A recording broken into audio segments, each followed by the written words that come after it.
who are also inspiring people and are so good in their work. So, hello, am I audible? Yes, Hey. we can hear you. Yeah. Okay. So when I started this, we started the brand with the hope that we'll make a difference and we'll do something that would change the scenario of fashion industry, because we all know that fashion industry, how it exploits the people and how it exploits the planet, and how much it is harmful for us. So we wanted to make that difference, because we all know that how fashion industry is the second most polluting industry in the world. So we started with that in our hearts, with those intentions that we'll make that difference. But it started way earlier. Like it started when I was still in my college and I was still graduating. I have graduated from National Institute of Fashion Technology, and all thanks to the institution that I got the chance and the opportunities to work closely with the industry, and I could see closely how the industry worked, and I could work in the industry myself. So when I was working there, after my third year, I had the opportunity to work with an export house, and I was there as an intern. So when I was there, I was still a student, and I had no idea like how harmful the industries would be. The only knowledge I had was theoretical, but I didn't had any experience, any personal first-hand experiences with how the industry actually worked. So when I was there, I saw, like, I firsthand experienced all the things that are wrong with the industry. So when I started, I was very optimistic about the internship, but after some time, I I experienced the casual, workplace harassment and workplace sexism that prevailed there. And as an intern, I would think like the only thing we are there for is a certificate of completion, and we had no other motive. And the women who are actually working there to make a living, how much they would be harassed and how much they had to suffer there. And the women who were laborers there, they were denied their basic necessities, they were denied even going to the washroom, for example. And they were like they had to suffer a lot, and 80% of the workforce in fashion industry consists of women. So it was very sad to see that. And the workplace harassment and the issues that we as interns faced was something like very minimal. Apart from that, the workers were treated very badly. They used to think that workers are not like humans. They used to abuse them, they used to scream at them, shout at them, abuse them. It was very, very disturbing to see, to be honest. So it was all very sad, and that is when I decided that I don't want to continue this and I want to make a difference. So after that, my last internship that I did was with the license office in Gurgaon, Haryana. And there is where I got the environment, the correct environment and correct people who actually motivated me and supported me in doing something related to sustainability itself. So I was given I was given this project that I need to work on mass producing something, like mass produce a sustainable range. And that is when I started working on it, and I got familiar to the concept of circular fashion, and I started working on it. I made a whole model out of it. But and my mentors are all very, very encouraging, and they supported me a lot, and they actually appreciated what I was doing. But then the pandemic started, and I didn't get the time and the correct resources to complete it. But then I got a lot of time staying at home, and I started working on it again to to make it more into a slow production system, aligning it with a slow production system, and to expand it and make it more for the upliftment of artisans too, to include them too. And that is when I started working on it, and then we launched it. And even the time I was working on the startup, I met a lot of people who were who used to like suggest us that it is not good, like you're not doing things the way they should be, you're not doing things the conventional way, and you're not going to get a lot of profits out of it, you won't be able to sustain it.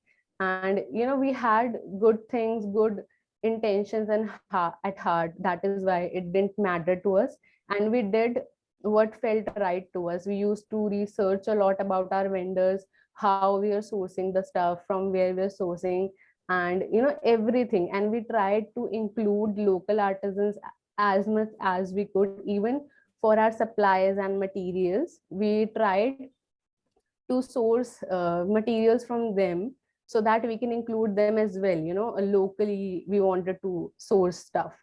So that is how we started it. And since then we have tried to improve our production systems and our designs every day, so that we align more with the circular concept. Okay, thank you, Mudati. Grace, would you like to introduce?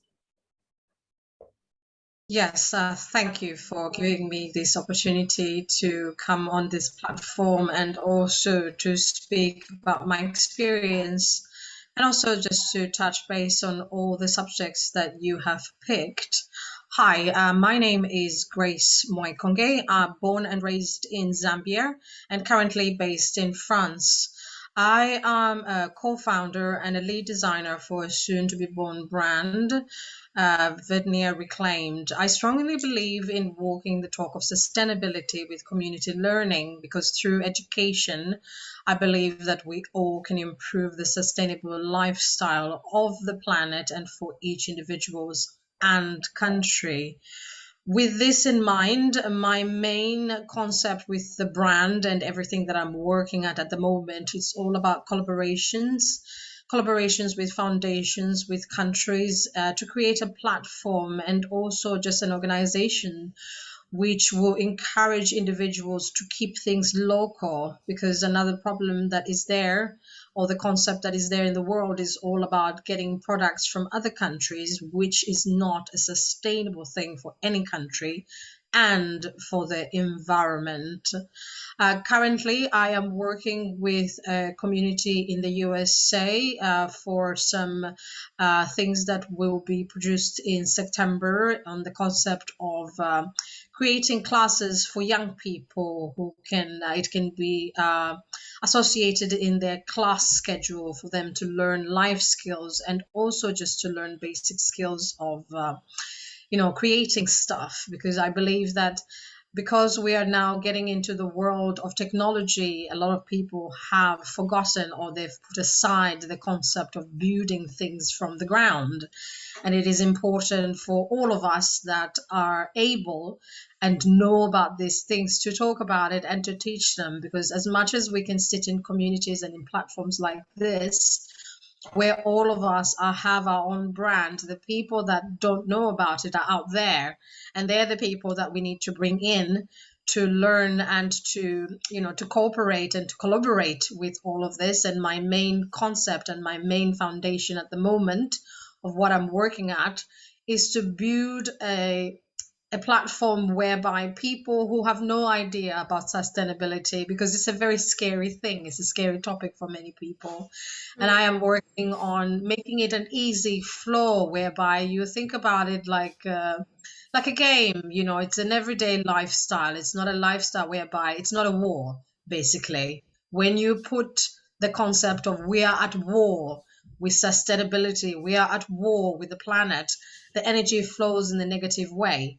And my main goal is to stand on the bridge of sharing the concept of it's not a war. We're not at war. The planet will be absolutely perfectly fine. It is us as humans to move towards the peaceful nature of who we truly are, instead of fighting of there is a war, because the word war itself is fighting. This is not a fight. It's a collaboration of a collective mind of peace. And that is currently what I'm working on. Thank you. Thank you, Grace. Mehak, can you please introduce yourself?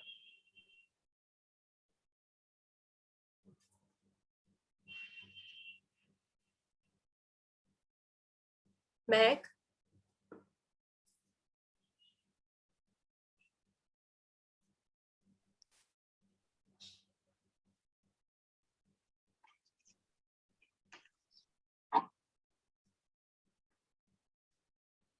Sahil, can you hear me? Yes, I think she says in the chat that Yeah, she's having she problem needs to to. unmute herself. Yeah. Okay.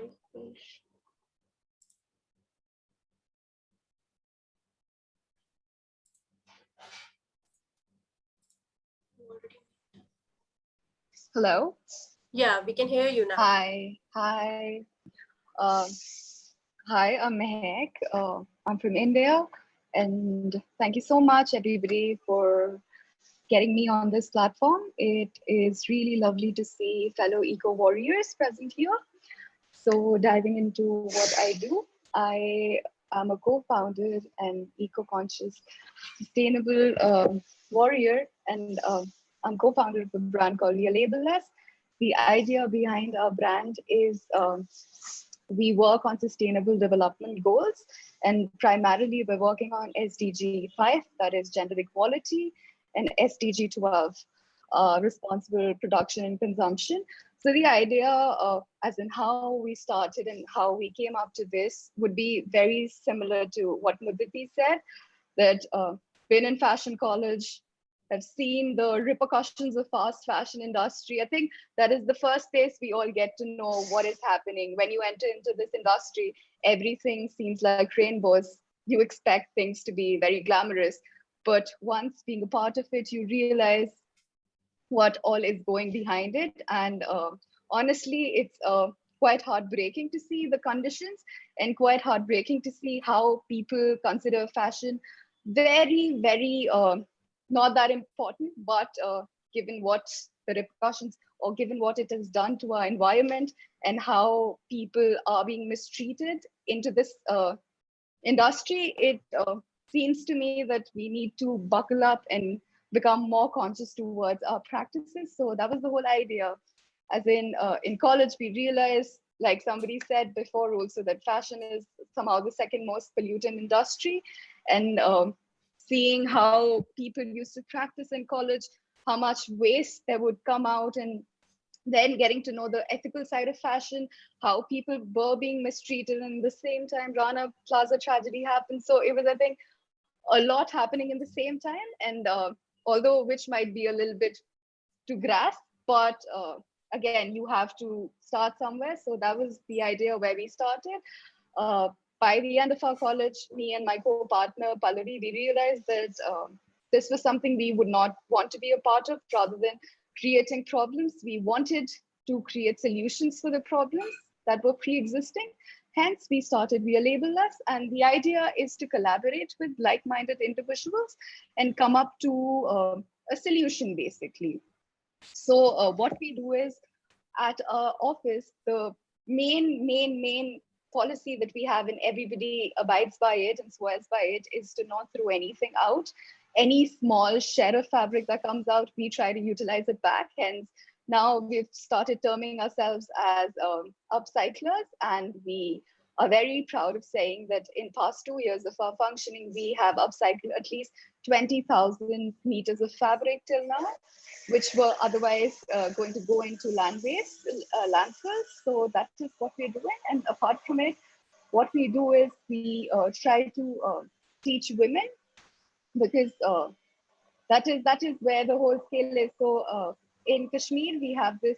Kashmir is a small village in India, which has this district sector of women.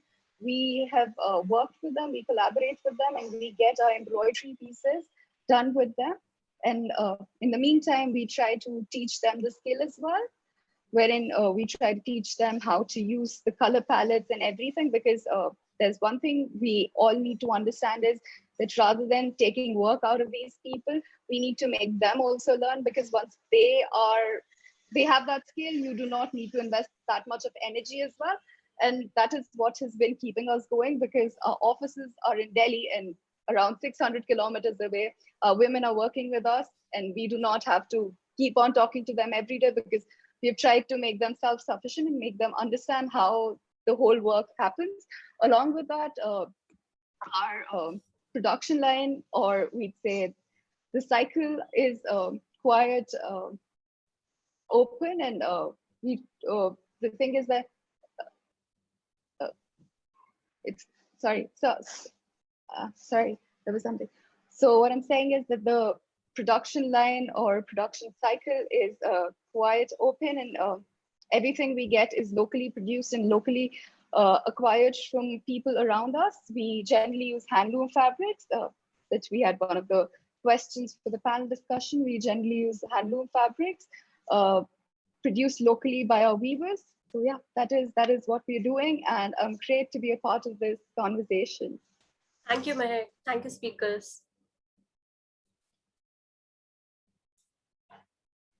Fashion and sustainable development. As you all know, UN is committed to change the path of fashion and reducing its negative environmental and social impacts. When we talk about the social issues, environmental issues, or the governance issues, sustainability encompasses in the social issues is such as improvements in the working conditions, remuneration for the workers. If we talk about the environmental ones, it includes the reduction of the industry's waste stream and decrease in the water pollution, and it contributing to the greenhouse gas emissions. When we talk about sustainability governance, it helps the company to implement the sustainability strategy across the business, and it also manages the goal setting and reporting process. And it also strengthens the relations with the external stakeholders and ensures the overall accountability. Certification is also playing a major role in the fashion industry nowadays, that many companies are getting certified with major certification companies, and they are focusing on environmental, social, and also on the products and some on the process. When we talk about the consumer perspective of the sustainable fashion around the world, 46% of the consumers say that helping the environment is really important to them.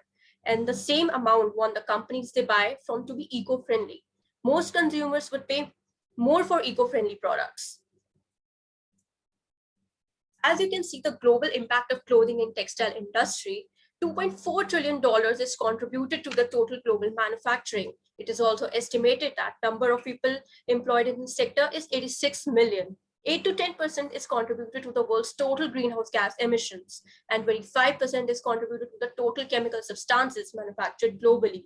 $500 billion of value lost due to underutilization and lack of recycling, and 20% is contributed to the world's total industrial wastewater. From here on, Sahil will take over, and he will be talking about utopic indicators for the fashion industry. Thank you, Isha. Hello and welcome to all the panelists and listeners joining us today for the webinar. I am Sahil Logra, and like Isha, I work as a sustainability consultant at Utopic. I will be taking you further in the webinar. So let's begin with utopic indicators for the fashion industry. Key 360 indicators that are relevant for the fashion industry have been divided into three broad themes, that is environmental, social, and governance. We have taken 24 indicators, that is 8 indicators per theme, and 1 indicator per theme has been taken into spotlight and explained in further detail. Based on this holistic ESG matrix, here are some key indicators. In environmental aspect, we have energy emissions, which include scope 1, scope 2, scope 3 emissions, waste management, recycling, water, packaging, biodiversity, and the building itself. In social aspect, we have rights, which includes both child and human rights, labor laws, diversity, customers, employees, heritage, wildlife, and community. In governance aspect, we have management, policies, certification, technology, transparency, innovation, supply chain, and compliances. Now moving on to the spotlight in all the three major aspects, beginning with environmental, the spotlight here is on recycling. Recycling is a very crucial issue nowadays in fashion industry, as Mehek already told us about how they are trying to upscale their clothes so that they can stop them from ending up in landfills. This is what all major brands like H&M, Nike, Adidas are trying to do so that they reduce the waste that ends up in the landfill. One of the most favorable ways how we can do it is switching from conventional source of virgin polyester to recycled polyester fabric so that we can even reduce our carbon emissions. Like Mehak, we have an Indian fashion house called Ragini Ahuja, which they have been trying to upscale their product so that they reduce the waste that ends up in the landfills. Now moving on to the social aspect, the spotlight here is on labor laws. Labor laws have been a key issue in the fashion industry for past couple of decades. Fast fashion industry are known to exploit their workers that have been working there in the supply chain. Major fashion brands like Zara, Forever 21, Mango have been trying to reach out to the garment workers in providing them with a living wage. Another example in Indian fashion brand is Fab India, who have been working in cooperation with the workers, who have been working in khadi yarn production and reaching out to all the workers in the supply chain and pressuring the stakeholders in providing them with good working conditions. Now moving on to the governance aspect, the spotlight here is on policies and certifications.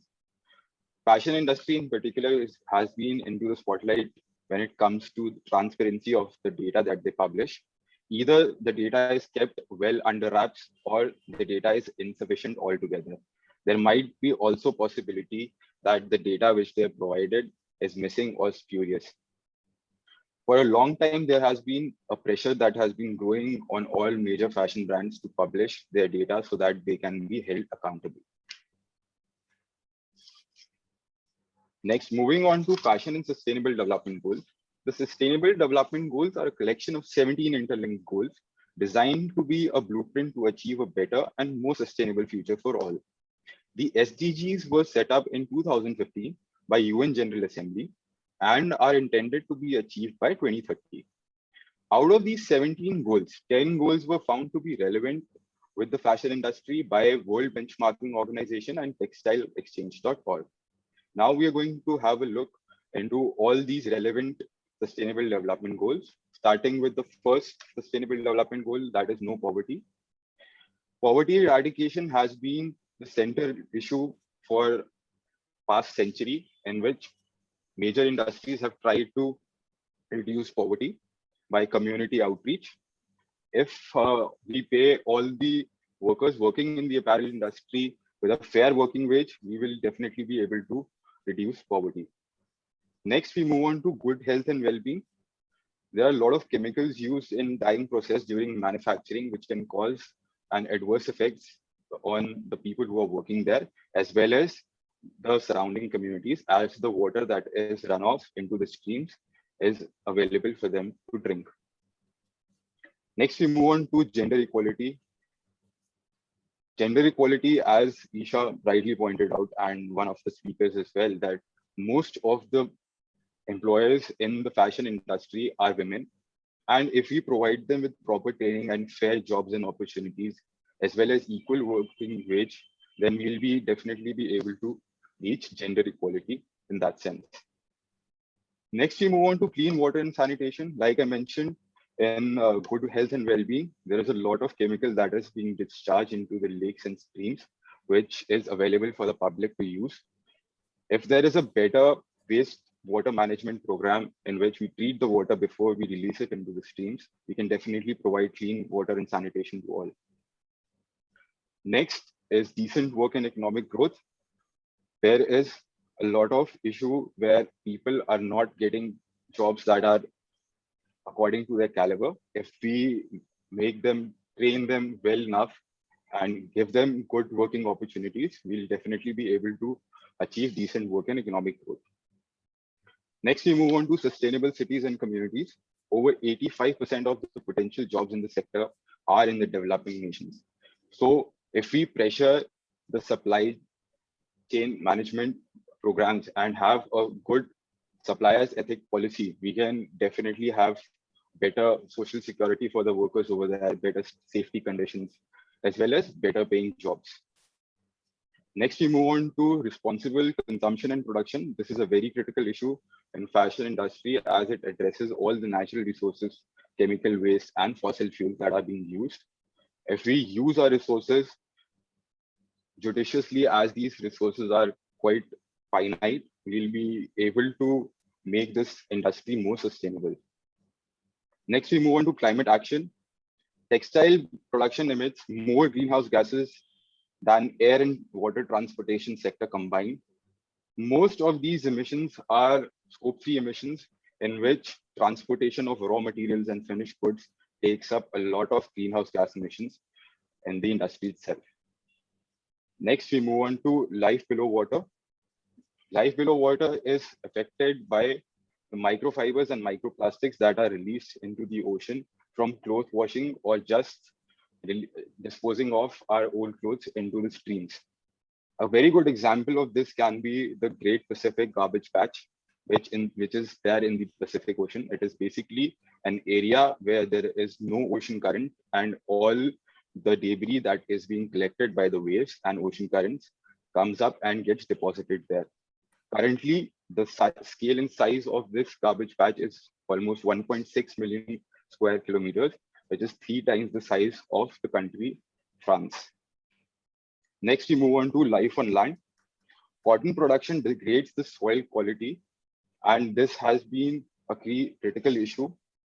A very good example of this can be the Aral Sea disaster. In 1960, the Aral Sea was the 4th largest inbound lake in the world. But then the Soviet Union decided to grow cotton in those fields and diverted water from the streams that was feeding this lake. Due to this, within 20 years, the size of the Aral Sea was reduced to 10% of its original size, and it is now being declared as extinct. So we definitely need to take care of cotton production. Like one of our speakers said, that we need to have good sourcing policies. Now, why is sustainable and ethical fashion important? Before going into the question why, we need to understand what exactly these two terms mean. Ethical fashion is basically a human-centric way of looking into the entire supply chain and how it affects the workers who are working there. While on the other hand, sustainable fashion tends to concentrate more on the environmental aspect of production and takes care of the goals of how we use our natural resources, energy resources, and how we are trying to reuse, reduce, and recycle all the other garments that we have in production. Now, why is sustainable fashion important? Because it is better for the environment. If we have better sourcing policies, better materials, we can definitely have better impact on our environment. Better for the workers if we have good social security laws, good labor laws, good safety laws in place for the workers working in the industry. We can make this industry better for the workers itself. Better for the future, how? Because all the technological and innovation that has been happening in the past couple of decades in the industry, if we move forward with those innovations, we will be definitely moving towards a better future. With this, we come to the panel discussion. There are 4 topics in our panel discussion today. 2 of them will be taken up by me and rest by Isha. So without any further ado, let's move on to the first topic of panel discussion, which is sourcing of raw material. Sourcing of raw material is the first step in any production process. And if we take this step very carefully, and if we have sustainable sourcing materials in the beginning, then there is a greater chance that the finished good itself will be more sustainable. Right now, the industry has some conventional sources of raw material like cotton, leather, which requires a lot of energy and water to be processed. With this in mind, here are some sustainable fabrics that brands have been using to change the game. An example is vegetable tan cotton, tan leather, Pinatex, organic cotton, and lyocell. Now, I would like to put forward my question to the panelists. They can answer with their own life experiences or whatever their views they have according to the question that I will put forward. My question to the panelists is, can sustainable sourcing of material be profitable in long run? If yes, do you see the raw material sourcing policy taking over the fashion industry in near future? So let's begin with the panel discussion. Grace, would you like to begin? Yes, of course. Looking at all the examples that you have given of the materials that are being used right now, locally, I think it is possible, and I feel it is possible for these things to be locally produced in order to reduce the carbon effect on the planet. Is it profitable? The issue or the modality of nowadays on sustainability is nothing about sustainability is profitable. And this is where all of us are finding our horns rather, coming out when somebody says, what, it's not profitable, then I can't start a business. And for me, for myself personally, I have gone into this venture knowing that it's not going to make me rich because I'm not going for rich. All the materials that I use personally for all the things that I create are actually recycled, and they're materials that are old. So normally I go into people's houses, especially old people who buy a lot of cotton because they're old and it's good for their skin. So cotton stays for a long time. It's actually one of those materials that can be used multiple times and it lasts a long time. The production of it, however, is quite a very severe impact for our planet. So my mission and my goal in everything that I do is I collect a lot of cotton and a lot of denim.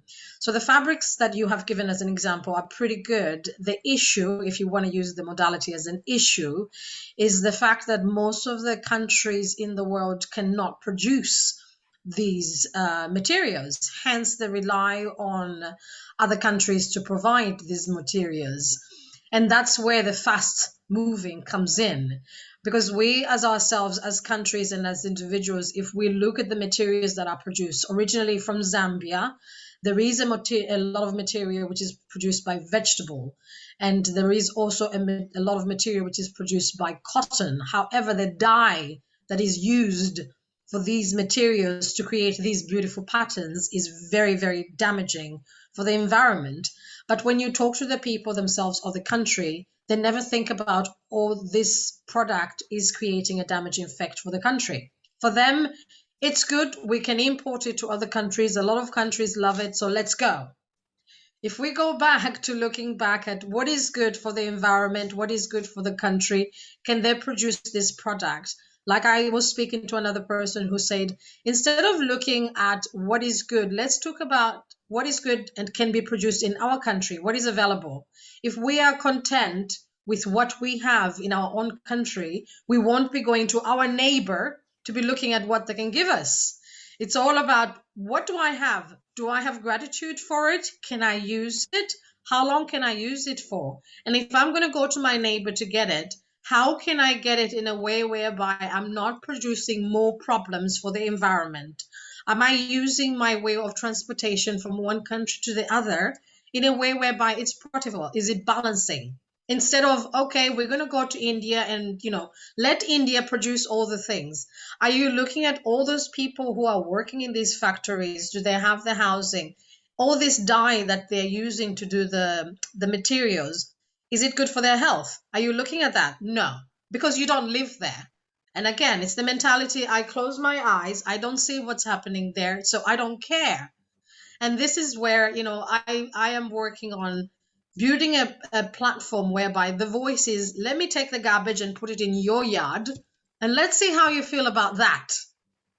Okay? And with that concept, I believe that people will start changing, even policymakers will start changing on the concept of, instead of us saying, let's take it somewhere else and close our eyes, we're making a profit.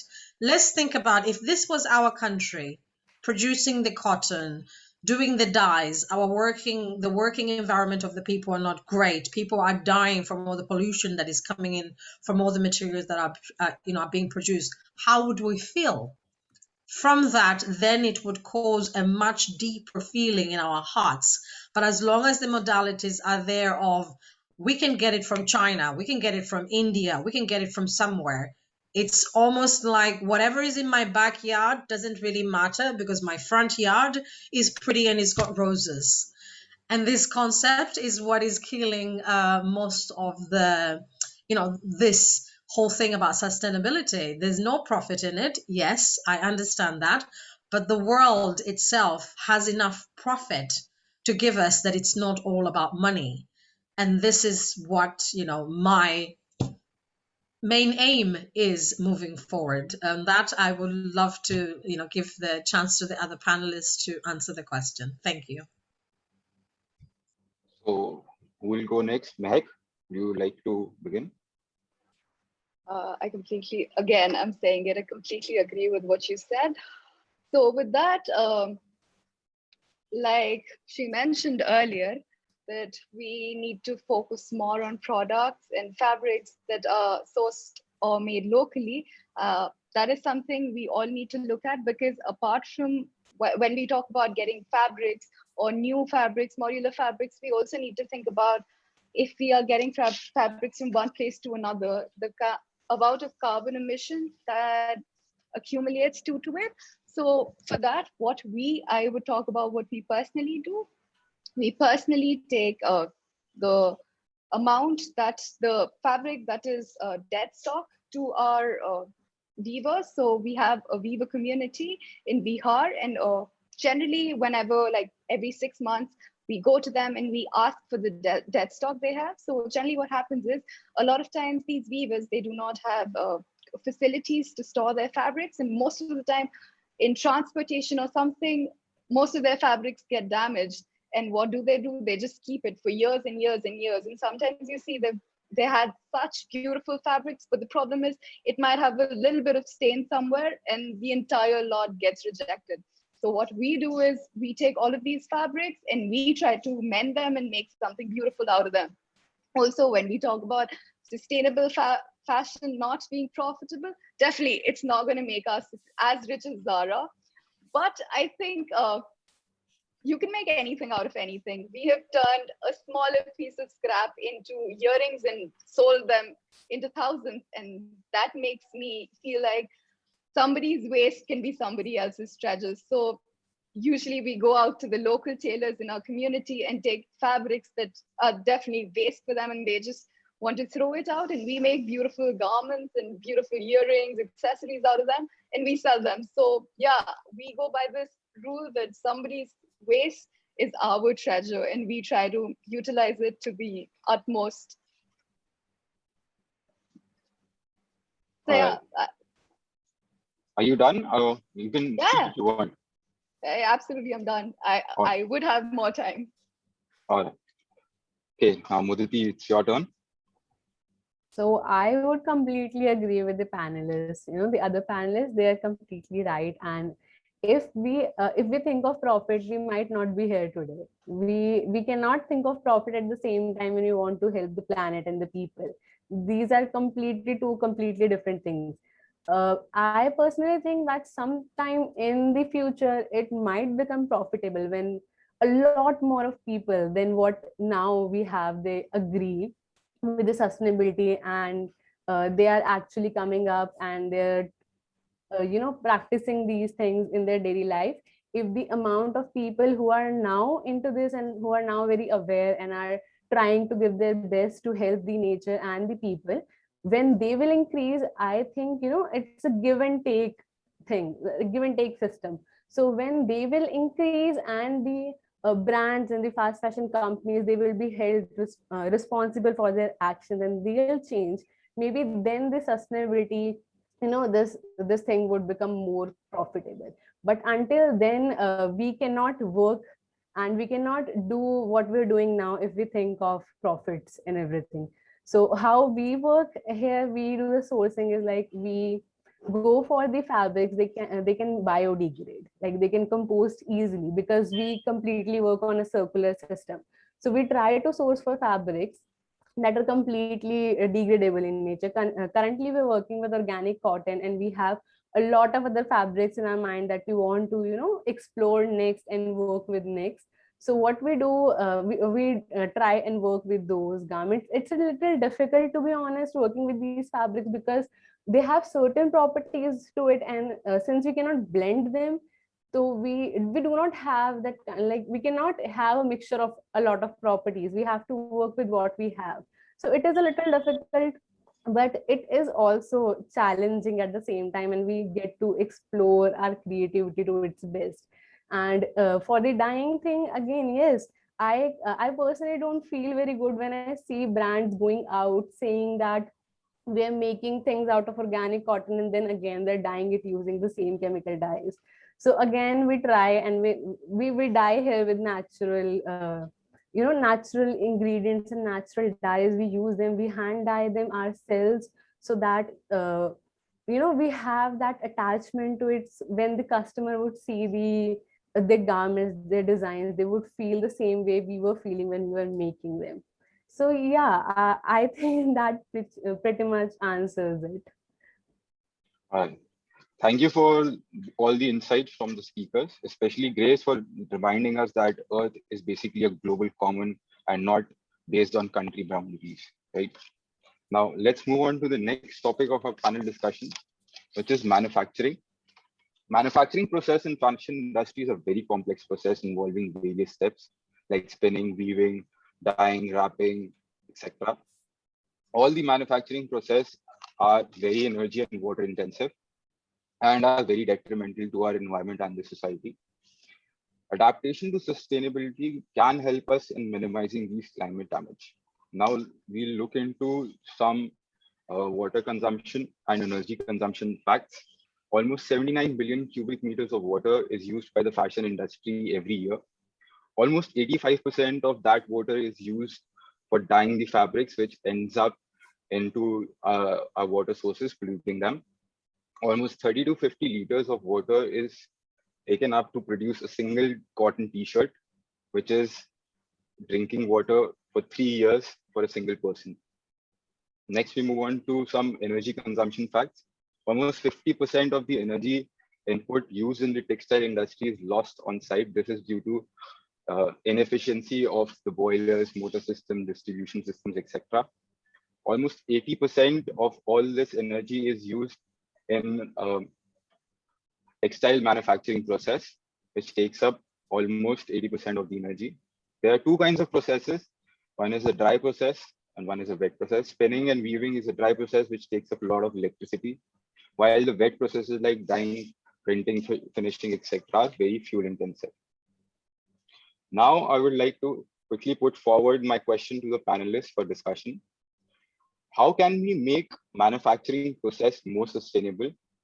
And if we can do that, will it be more capital intensive process or can it be achieved on a shoestring budget? So I guess this time out, Muditi, you begin first. So I had the same dilemma when I was working with my project in the license office. So even they wanted me to come up with a sustainable range that would mass produce, that would be achievable by mass production, which was quite confusing, because a lot of things are involved when you're manufacturing using export houses, and when you're mass producing in journal. So a lot of things needs to be changed in the manufacturing process. The manufacturing process, just the production, it starts with the sampling, and then the production comes in play. So just in the sampling process, a lot of waste is generated. And even when it goes further in the production system, there is a lot of waste again, because we get a lot of defected pieces out of it. Human errors occur, and you cannot use every piece that has been made. So waste in general is a very big issue. Here we get a lot of waste that is produced. So I guess a lot of these things, small big things, they need to be worked upon. We used to do some small projects regarding these during the manufacturing, like that how can the bits that come out, the waste that is being produced, the remnant fabrics that are being produced during the cutting and spreading processes, how can we save them and how can we use them again. But these are just some small projects that we as students go and perform there. When the industry is actually working, they do not generally care about it. They do not take actions at large. So such changes in manufacturing processes needs to take place in order to make it a little more sustainable. All right. Thank you, Mudati. Now, Mehak, would you like to go forward? Absolutely. So I think we need to first of all understand our own idea. Are we trying to get into fast manufacturing or not? For us, it's a big no. We aren't going into that.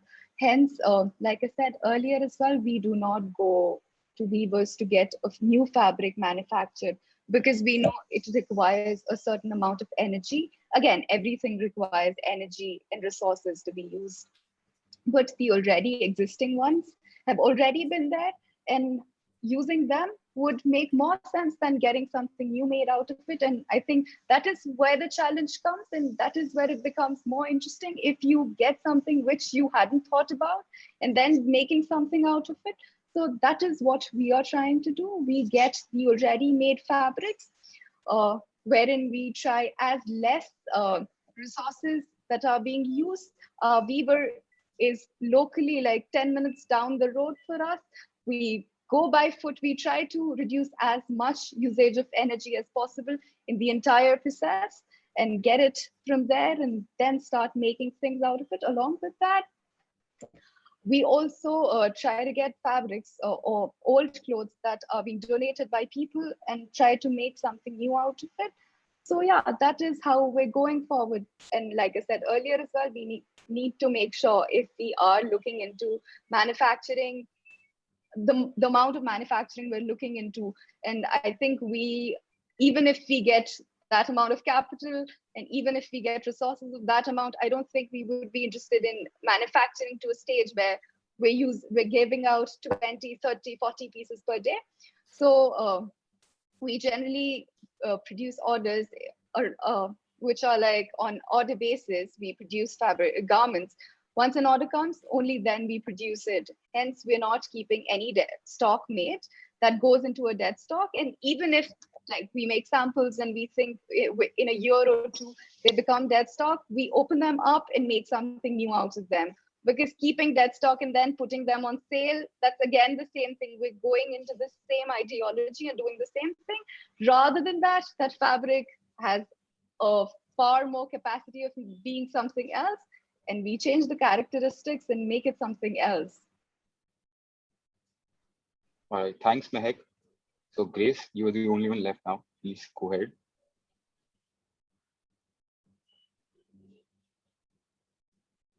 Grace, are you able to hear me?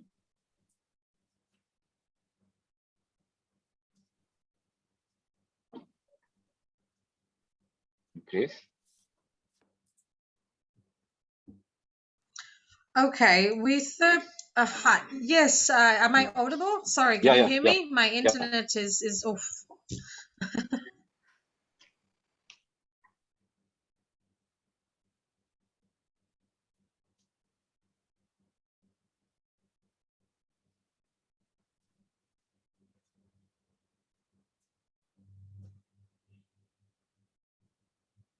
I think she dropped out from Zoom call.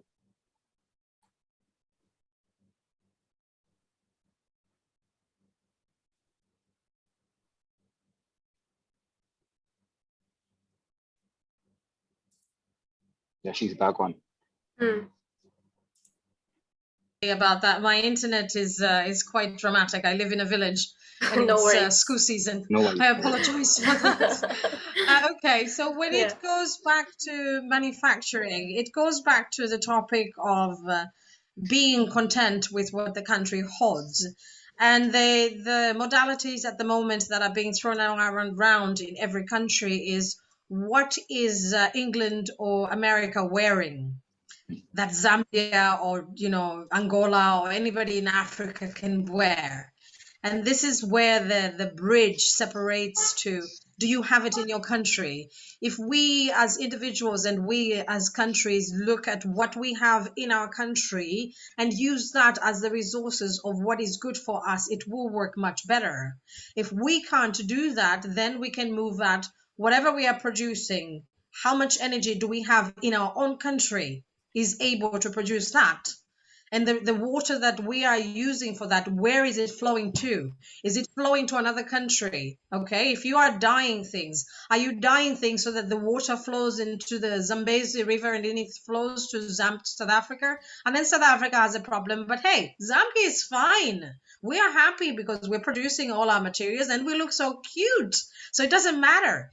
And this is where it actually comes back to the responsibility of each individual country, looking at how is everything that they're producing, is it actually economically, environmentally possible to produce that fabric?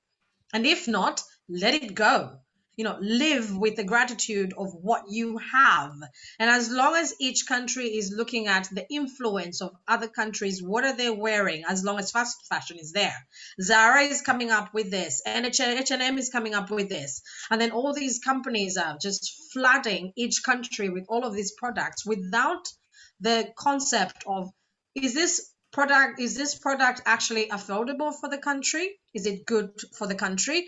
Do the people in that country have their own local resources that they can look at? When I'm talking about Zambia, I'm talking about an economy that has suffered on this concept. Not only have they moved away from their local products, now they're very much into buying everything that doesn't last longer than a month. And we're talking about throwaway attitude here. We're talking about people who've been brainwashed into thinking it is okay for me to spend the money that I don't have on a product that is not really necessary because Beyonce is wearing it. Because I've seen an influencer on YouTube that is wearing it, so let's go. But this attitude is producing a foundation whereby our countries and our communities are suffering because they're not looking at, okay, what do I have in my wardrobe? How much cotton do I have in my wardrobe? How much African fabrics do I have in my wardrobe? How can I use that, products to create something else? I have a son, and in my condition whereby my son grows like a fertilizer, he's just got things dropping on him and it grows like this. So now I'm at that point whereby either I go to H&M every week and buy him something, or I go back to his whole bag of old clothes and each individual ones, I upsize them. I'm upsizing every time. Yes, people might look at him and say, oh, Grace, your son's clothes look like he's a suffering person. It's like, that's your thought. That's your model of the universe. My model of the universe is that each of the pieces that my son wears are unique. Not only that, I have saved billions and trillions of cartons of fabric that would have otherwise been thrown in a bin of recycling, which is another concept. Let's put it in the recycling bin because the charity shop is going to take it and, it's a heart foundation, so it's fine. No, that doesn't work. It's about looking at each individual concept of who and how can we use what we have in our local community, because energy-wise, none of the production of the things that are being put on the market are produced where they are from. In the individual country, because that country doesn't have the facility to produce these things, which is the issue here. If the policymakers, if the countries themselves can say, okay, we've got 70% energy in our own country, what can we produce from that? Okay, we cannot manufacture 1,000 billions of cartons of cotton this year. Okay, fine. What else can we make for our community that is brilliant? Let's look at that. Let's focus on that. But as long as we're jumping from, oh no, we don't have it. Okay, let's go to India. They can do it. Oh no, we don't have it. Okay, let's go to China. They can do it. That puts the fuel into the Chinese, the Indians. I'm not saying anybody is perfect and anybody's not, because that's another concept of you're right, I'm wrong. It doesn't work. It really doesn't work. We are all on that verge whereby individually, countries, people have to look at, how am I living sustainably? What am I doing in my own environment that shows the people around me that they can do the same? Okay, does it look pretty? It's not going to look pretty. Is it feeling good? Yes, it's going to feel good. So on that note, I'm going to pile up. I'm just going to stop, because when I start talking, it doesn't stop. No, you can carry on if you want. We still got time. I can carry on. My model of what I am I am doing at the moment is cotton, for example, and old people. I mentioned that earlier. I have met two families with two old people who've recently passed away. The modality of old people currently is the connection to people. You know, they're at home, they're on their own, and they're not connected to anything. The only thing they're connected to is their bank card. And how do you get a bank card used? Is you go online and you buy. And the other point is that they buy because they're feeling, if I buy this, my kids are going to have it. And, you know, when I die, my kids are going to have it. But I'm finding in both of these families that I have actually inherited bags and bags of clothes. None of their kids like their clothes. None of their kids like the things that they have bought. But because in that moment, we shouldn't blame the old people for buying them. They were feeling, by buying this, whole cotton, all these jersey, all these plastic, all these glasses, my kids are going to be comfortable. They feel fine and they die content. Their kids on the other side, on the other hand, are like, no, my mom is dead, my dad is dead, let's pack it up, let's put it in the bin, I don't care, I have my own life. So that's it. I walk in and I'm like, okay, darling, you don't want it, you don't need it, give it to me, my house is going to be piled up, it doesn't matter. And then also I educate them on the value of what they have, because most of them are sitting on gold mines. They have kids. Okay, you have kids. You've got 1,000 to 10, you know, you've got 10 t-shirts here. Take the t-shirts, cut them up, make a mop. You've got a house, you have to clean it, yes? Cut it up, make a mop. Okay, you go to the shower, yes? Okay, cut it up, make a mat. Think about the simplest things that you're using in your everyday life. It might cost $2. Like yesterday, I was laughing at myself. A placemat where you put a hot pot. You can buy from anything from $2 to $1 to a cent. But the person that is making it from China or from India is probably getting paid 1 cent. Okay, so you in your heart are going into Target or you're going to Primark and you're like, okay, I'm going to buy this. It's 2 cents. I'm saving money. Are you thinking about the person that's making it? No. You yourself can get a t-shirt, which I made yesterday. Get a t-shirt, cut it up, make the placemat. Because all you're doing on this placemat is basically putting a hot pot over and over and over again. So you can make it yourself. And people might say, I don't have time. Okay, if you have time to sit down and watch a series, you have time to use your hands, because your series are not being watched by your hands. They're being watched by your eyes. So while you're watching with your eyes, your hands can be kept busy. And this is the attitude of people have become lazy more than they are at the moment thinking about sustainability. It's okay for me to sit here and say, yeah, but I never spend so much money. I only spend like $10 a month because I'm always buying at Target. Yeah.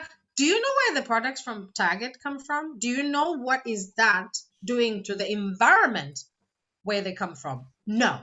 Do you think about it? No. Okay, so let me sit you down and explain to you, which is what I do. Let me sit you down and explain to you and show you pictures. I'm not going to show you, I don't show them the picture of the child suffering with the fly on their nose. No. Show them a real person, a person that is really suffering. They're working in this industry. They have diseases that have come from the dyes. You know, they have no electricity because all the energy is being taken to go to the manufacturing instead of the environment. So this is where, you know, each and every one of us as warriors, we need to go out there and just say, look, I'm not making money from this, but I'm going to preach to you anyway. Whatever you're doing right now, just stop. Let's look at how we can make it into a way whereby not only with your kids look at you and say, wow, mom, I want to do the same with my friends. They will look at you and say, I am very proud to have a mom or a father or a sister that does this, because they are teaching me something that is saving not only me, but my country. It's all about our countries, but also about the globe. You know, it's not about, it's your country. You live in India. I live in France. So yeah, whatever happens to India, that's not a problem. No. It's not like when the globe collapses, India is going to collapse, and then me and France, I'll be like, oh, I'm fine. No, if it collapses, the whole thing collapses. It's like a ball, okay? When you put a hole in it, not even a ball, a balloon. If you put a hole in the balloon, the air, everything comes out. So in this concept, we need to think about it as a foundation where each individual person is interconnected. And by finding the interconnection of each individual country, person, business, we will work towards the peaceful foundation of not looking at this as whatever is happening there, I don't care because I am here and everything is perfect. Thank you. Thank you to all the speakers for their knowledgeable comments on recycling, upscaling, slow and fast fashion. Now I would like to hand it back to Isha to take the panel discussion forward. I would be talking about circular economy and waste. As you can see, the goal of the circular fashion is that the life cycle of the products should bring no socioeconomic or environmental harm. Like, it is a regenerative system in which garments are circulated for as long as their maximum value is retained and then returned safely to the biosphere when they are no longer of use. As you can see, the circular fashion economy wheel, the process repeats itself many times. I would really like to discuss on how can fashion embrace the circular economy. Like, a whole system is shifting to a circular fashion nowadays. This is a major focus. And what are your thoughts on designing strategies for the circular economy? Mehak, would you like to start? Absolutely. So while we're talking about circular economy and what we can do to achieve it, I think being connected initially with all of your, like the chain you have. So if you connected with the entire chain you have, that really helps. So starting from the first point, if we're talking about how your fabric is being manufactured, generally in India, we have this huge problem that we do not have a lot of certifications involved. When we go out, this becomes a huge problem for us, that not a lot of things, not a lot of fabrics, how they're produced and everything, we do not have proper certifications. So to keep it in your heart and be sure about what you're doing is correct, we have to make sure that at every process we are really into it. We need to see what people are doing, what we have said, is it really happening? So given that, that is the first point. And then we talk about how the end life of the fabric, if we have a fabric made, it comes to us, we make something out of it and then send it out to the person. But before sending it out, we need to go back and see the kind of quality we're giving out. Again, like we talk about all these fast fashion brands, the quality is very less, and hence you wear that t-shirt or anything once, twice, thrice, and the third wash, it will be totally ripped. And I think people do not care about it because they know if they're buying something for such a cheap amount, this particular shirt is to be worn twice or thrice and thrown out. But while being a eco-conscious person or eco-conscious brand, when you're giving this out, you have to make sure that this process, that the stitch line, the quality, the kind of fabric you're using, and all of the other details, they're quite, you're sure about what you are making and then sending it out. And what we do when we send out the fabrics or when we send out the garments, we have this lifetime recycling and lifetime upscaling of these fabrics. We allow our customers to send the garments back to us if there's any glitch in it. If within maybe 2 years or something, they feel like this thing is out of use, they cannot use it, they can send it back to us and maybe we can try to mix it up, jazz it up for them. Or if they just want to donate it, they can donate it and we make something more out of it.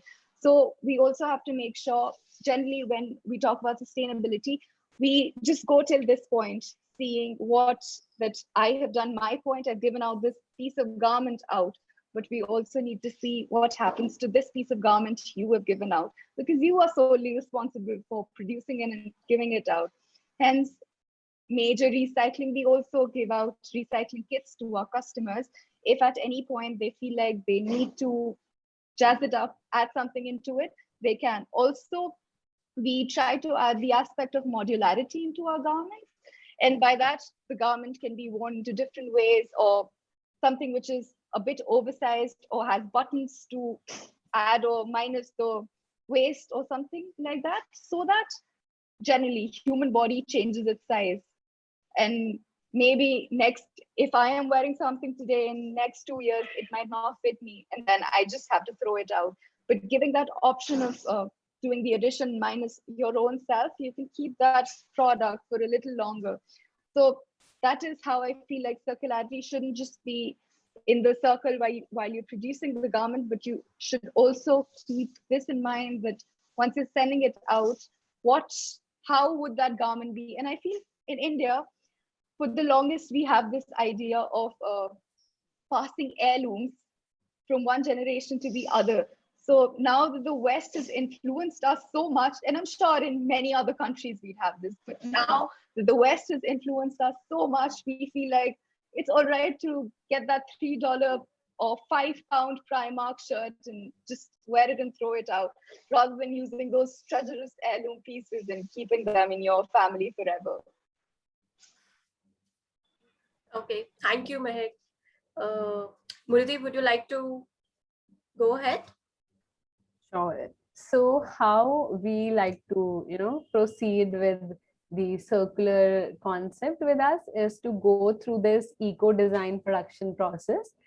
We basically try to focus on three things: design, production, and consumption. For the design part, we try to design the garments, the clothes in such a way that, we are not using any sort of trims or any design element that would require things that are not biodegradable in nature. That is why we work very intensively on the design, so that we also give out very nice designs out for the customers, because we don't believe in the myth that sustainable fashion needs to be dull and boring. So we work on designs that can that do not use the plastic zippers and those unsustainable, unbiodegradable trims, at the same time giving them the beautiful designs that they can use, they can wear again and again, and they don't feel like, well, what is this dull thing that they're getting out of it. So design process itself is a very challenging and very challenging and very creative process for us, because we have to put a lot of time in it. We cannot go around and make anything that would use elastics or zippers in them, so we have to put a lot of time in them. When we come to the production part, the very first thing that we do is we dye it. So just like I told you that oh, sorry, I just need to mention a point that before dyeing we actually need to source the raw material. And just like Mehek said, it is very difficult to find out fabrics here in India that have proper certifications, in relation to them. We have personally, at the time we were we were sourcing fabric, it was so difficult, because a lot of them would quote very high prices which are not even justificable, just in the name that they're giving something sustainable, which later we would find that it's not even that sustainable, not that sustainable truly. So it was very difficult, and a lot of research we had to put in to find true vendors that actually had certifications and actually manufactured the correct organic fabrics that would also align with the circular concept for us, that would also be biodegradable. So after that, we have the next process, that is dyeing. And while dyeing, we prefer natural materials, natural ingredients for dyeing. For example, when we dye yellow color, we use turmeric. When we dye pink, we use sappanwood. Such interesting, and they give such nice pastel colors, and they also have medicinal properties to it, which you cannot find in the chemical dyes available in the market. At the same time, when we have to wash it, it was again a challenging process, because you need to wash them at least twice, once before dyeing and once after it. And when you dye, you cannot use the same chemical detergents, because in that way we are again putting chemicals into the clothes. So for that, we had to again source for organic detergents, and way we can use detergents to wash our clothes without adding the chemicals to it.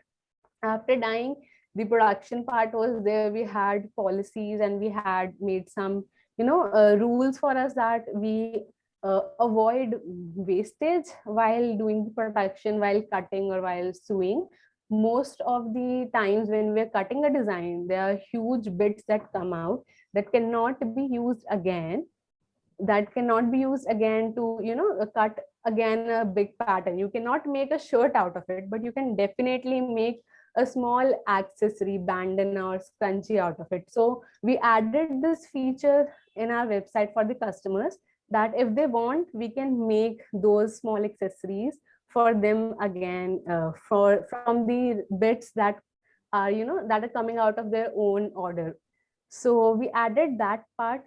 Even after that, the remnant, the fabrics that are left out, that we cannot use again, they're such small bits, we send them for downcycling. So in that way, we have tried to have a completely zero waste production system, so that we can avoid wastage as much as we can. And for things that cannot be put into circular concept, we try to be as sustainable with it as we can. So I think with these things, such small changes, and these are not very big changes to make, to be honest, if you're actually focusing on the sustainability factor. So making such small changes, we can incorporate the circular fashion system with our production systems that are currently we're using. Again, we have not completed our 1 year yet of our first launch, but yeah, we are trying, and we are working on a system that would allow our customers to send back their garments back to us once they are they have used it enough for repair, or to upcycle it, just like Mehak are doing here, Mehak is doing here.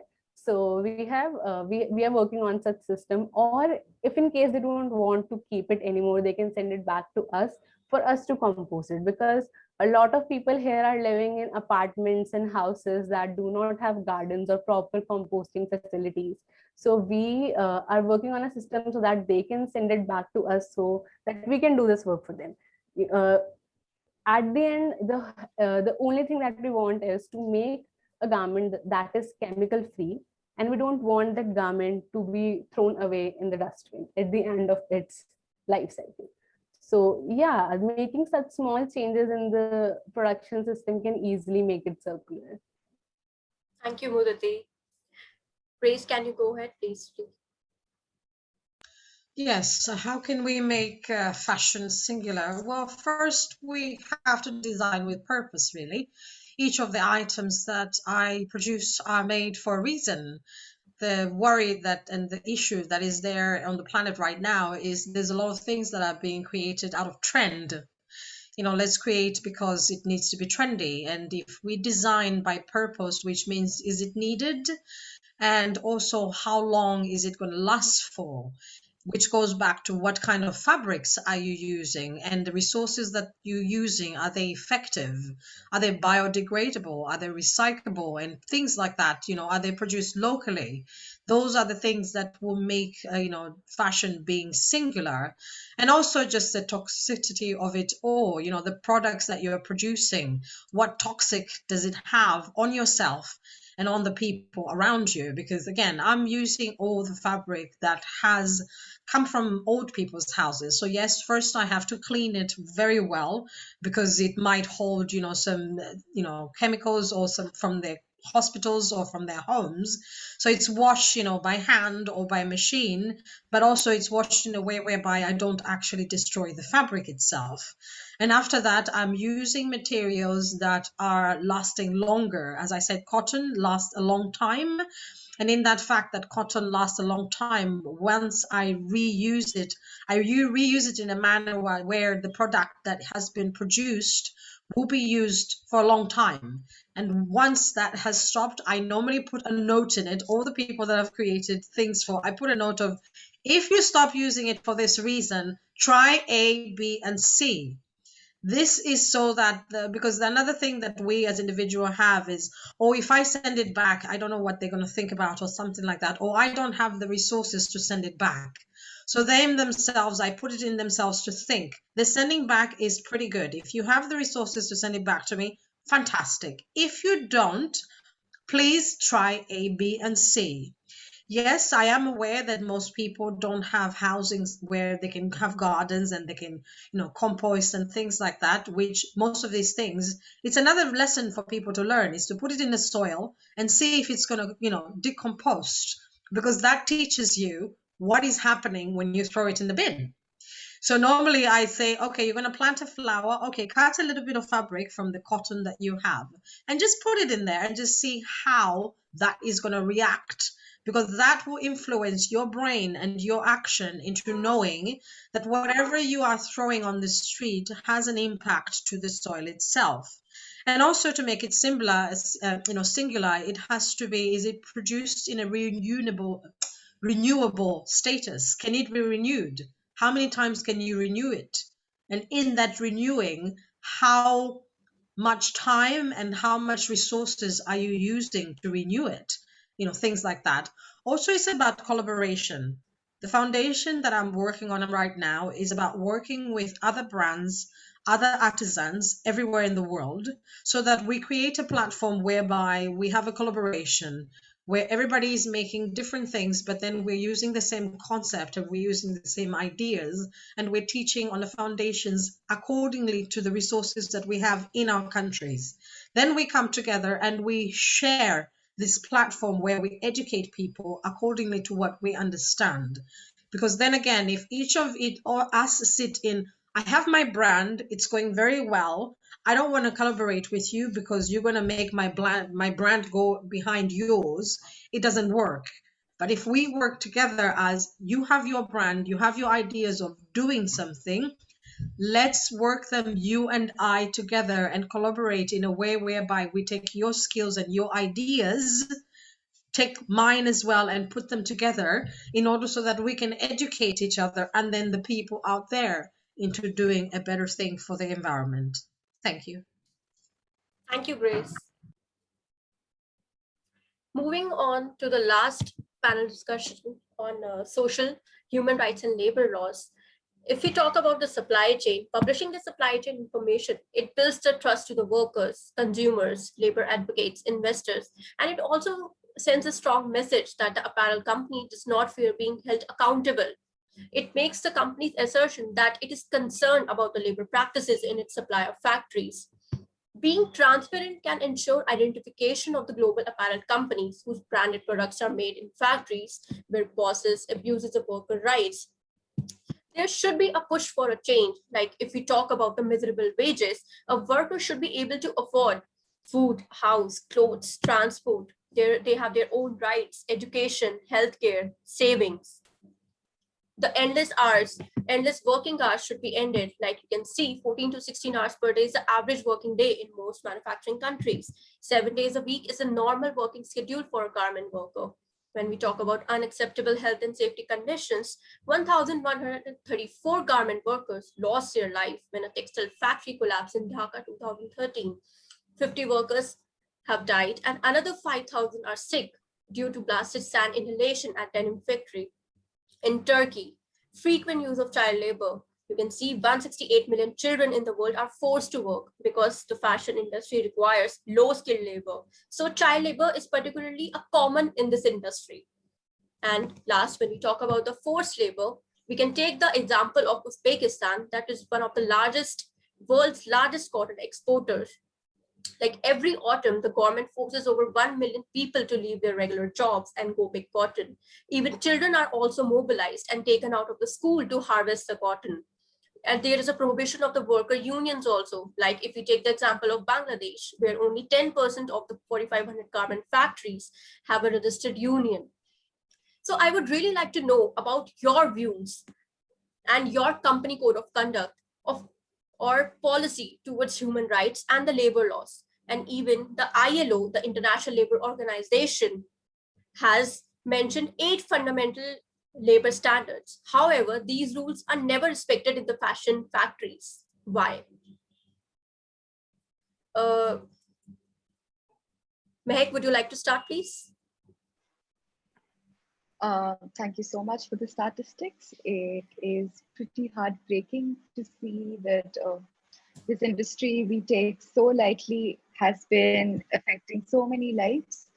And hence, if I'll talk about what we do. We're a very small family, I would call us, of 5 people, wherein 2 of us do the designing and the other 3 are the ones who take over the manufacturing. I feel like what we all need to understand in the fashion industry is that not everybody can be the jack of trade, not everybody knows everything. Hence, you need to give equal opportunities and equal responsibilities to everyone in your own system. That is what we do. Everybody in our system, they have their own responsibility and everybody works according to their own rights. In our studio, we all 6 of us sit together and work, hence giving each and every individual due respect and better working conditions as much as we are able to provide. What we feel is it takes a lot of time to really build trust and get those people who understand you the way you are doing things, because most of the slow fashion industry brands don't work traditional ways.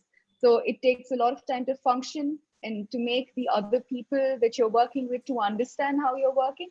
And if you do not provide them good working environment, if you do not provide them good working conditions and respect they deserve, then the idea and then the fact that they might leave you is quite constant. But if you work with them just like your own family, and if you work with them thinking that you're all equal in this, it gives them also a sense of responsibility. So I'll give you a very, very small example.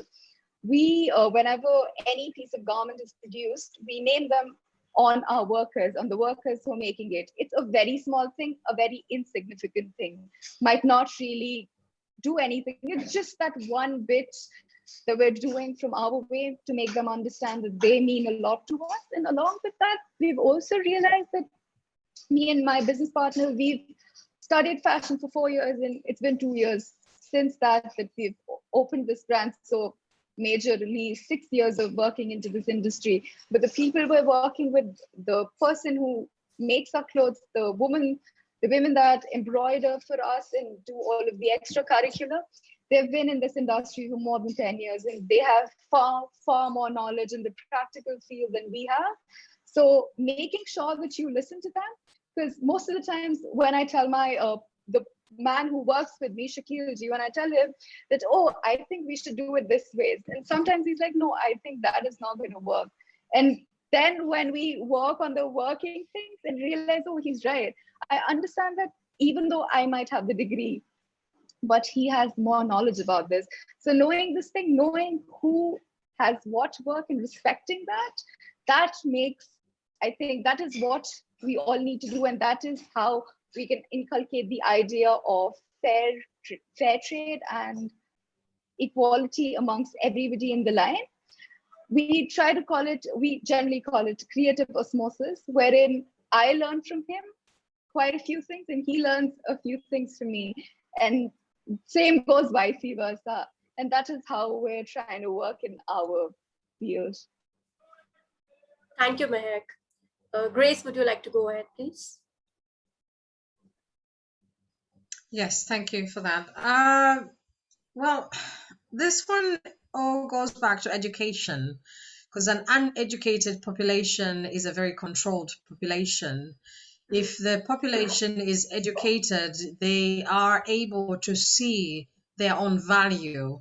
And as long as a person's value is taken away, they can be moved in any direction. I will give an example. When I was growing up, my mother used to run a shop where she sold secondhand clothes. I never went to school, because we couldn't afford it. And my mother's thought was to put me in the market to be selling with her was the best way to move forward. One, she always said, you're so pretty, you always bring customers. So you sit in the front and then the customers would come in. But in the long run, this took away a lot out of me as an individual. It took my value of my own personhood away from me. And in this, she was able to control me as time went by. An uneducated person is very controlled. And half of these populations and countries where all these factories are being run have less education. And most of the parents think that by taking their kids into these factories and actually letting them work in these factories is a better way of moving forward and dealing with things than actually sending them into education. So it's more about the education itself. Hence, everything that I'm doing right now is about educating the people, like what kind of education do you have, not only about sustainability, but you personally, your value. How much value do you have in your humanhood, in your kids? What do you want for your kids and their future? And it all goes back to that. How much value does the human person on themselves, in their country, how much value does the country itself, the government, the policymaker emphasize on the human rights themselves? And as long as the education is taken away, it is a fundamental right that will strive not to really be inclusive in moving forward into making the whole panel of sustainability, either in fashion, in life, in anything.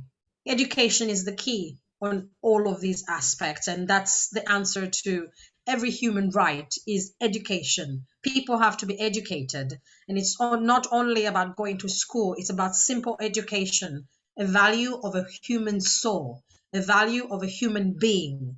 And that education goes from our parents to our parents' parents, and that is what we inherit as time goes by. And it is my vision and my goal to educate as many people, from parents to kids, to understand that their value is valuable. I would rather you stay at home and eat vegetables than go work in a sweatshop.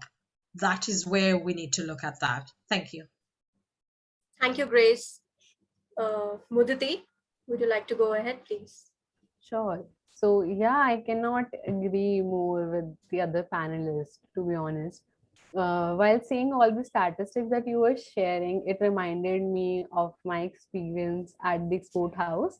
So I noticed one thing there, that the workers, they used to overtime, although the buyer policies, the buyers that they were working with, and the company policy of the export house itself stated that they do not allow overtiming, but the workers, they had to overtime to make their ends meet. So that was a very sad reality, to be honest, that they were not even getting the minimum wages that they need to survive in such a big town. They had to do that, like they had no other choice, they had to do that. And for that, they would, generally they won't meet their daily targets, they would work very slow so that the targets get extended. They had to complete it in the overtime work hours. So that is how they used to achieve it. So there were a lot of such experiences that I had during that one internship. I think that that one internship was a very, small amount, very small exposure to the industry, to the reality, but it was enough for me to understand what was going on that was wrong, and how I can make things right. When I started this, I was the only one who was working, and then slowly and steadily, a lot of people came with me. My idea always has been to work with people who needs it the most. So all the people in my even technical team and social media team, content writing team, are people who are students and freelancers who need this type of jobs and who need this recognition, who need to work and who can, utilize this further sometime in the future, that yeah, we have worked with someone like this, we have worked for this cause. Similarly, for a production thing, a lot of the times, actually every time, with every order, I am always there working with my workers. They're mostly female workers that I have, joined with. I work with them. They do their daily job. They are people who are very trained, who are very skilled people, and I learn, just like Mehak, I learn a lot from them every day. And I met with them also because I started last year only, and especially at the time when pandemic hit, and it is still going on, things are not always smooth road when I'm working. There are a lot of ups and downs. So the best thing for me is to go to the workers, to the laborers, to people who are already doing this, but in a very small setup, and go to them and work with them per order basis. But doing that, I have connected with a lot of people, a lot of experienced people who have a lot of knowledge than me, and I work with them. And that is especially why I like to work with them every time, and I like to involve myself in the production process as well, so that I can learn from them. I can understand their experiences, understand how they do things, what goes on in their mind, how they are doing everything. So yeah, there is a lot for me to come right now. And the very big thing, the very important thing that I want to keep with me is to be always good to them and be very ethical with my practices, because I don't want to become the same person I'm running from. Thank you, Muditi. Now, Sahil will take over for the conclusion. Thank you, Isha. Now we have come to the last bit of our webinar, that is the conclusion part. Although every aspect of environment, social, and governance are important in the fashion industry, we'll be taking a look into the things we've discussed so far. In circular economy is basically a restorative and regenerative way of giving back to the environment. As all the speakers have told us today about circular economy, it can also help us in the reduction of our dependency on traditional raw materials. Creation of eco-friendly jobs and industries can also happen through circular economy. Eco-friendly brands do generally have a better public image, and it can have a reduction in our resource extraction as well. Moving on to human rights and labor laws, transparency can ensure that the global apparel companies whose branded products have been made in factories have been known to abuse the workers. If the companies publish their supply chain information or suppliers code of conduct, it can definitely help build trust with the stakeholders like workers, consumers, labor advocates, etc., and give a strong message that the apparel company does not fear in being holding accountable when the labor rights abuses happen in their supply chain. Next and last point of focus is resources consumption, which includes water and energy. As already discussed, the production and manufacturing in textile industry is very water and energy intensive process. Almost 79 billion cubic meters of water is used per year, which is almost 2% of all the fresh water that is extracted globally. Factories where the clothes are actually made are major energy consumers, and therefore they are the largest greenhouse emitters in the industry itself. Almost 80% of the energy is used in textile manufacturing. Now, how can we reduce our consumption? We can go towards renewable sources of energy, which can help us reduce our energy requirements, as well as we can go for organic cotton or better cotton initiative in order to reduce our water stress on the environment. And with this, we come to the end of our webinar. Although we were supposed to take questions from the listeners, but since we've run out of time, I would request all the listeners to email us their questions and we will put them forward to our speakers. Now, I would like to hand it back to Isha for her closing comments. Thank you, Sahil. Thank you everyone for joining today in our webinar. It was really great to have insights on sustainable fashion from the experts. We would be organizing more webinars in future on other industries as well. So if you have any additional queries, you can email us at info@utopic.com. And thank you for joining today.